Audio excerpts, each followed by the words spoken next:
Qabulimga bemor keldi. 1 yil davomida 38 marta davolangan. Shuni orasida 2 ta operatsiya qildirishga ulgurgan va hattoki zond tekshiruvi o'tayotganda zondni sindirib qo'ygan.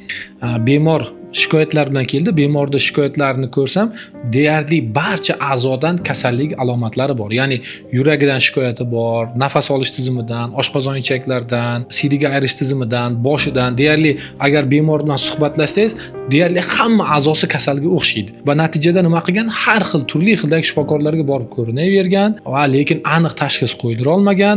Orada shikoyatlari bezovta qilavergandan keyin ma'lum bir kichkina kasalliklar chiqqan va shu darajaga borganki, borib o'zini operatsiya qildirgan.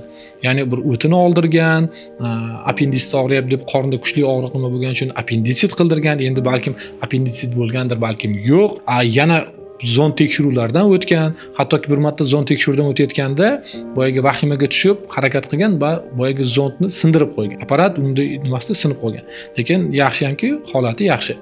Endi 1 yil davomida 38 marta davolangan, ko'ringan emas, davolangan, ko'rinib davolanavergan. Lekin shunga qaramay holati yaxshi emas. Gaplashsak, suhbatlashsak, bemorda yuqorida aytganimdek hamma a'zoni shikoyatlari bor.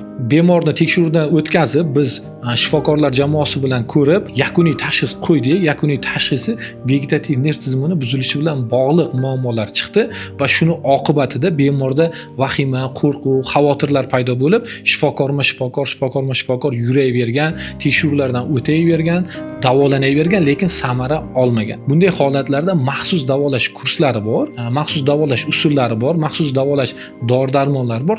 Shularni qo'llaganda bemorlar samara oladi va bunaqa ko'p shifokorlarga borish, ko'p davolanish, qayta murojaat qilishlar yo'qoladi.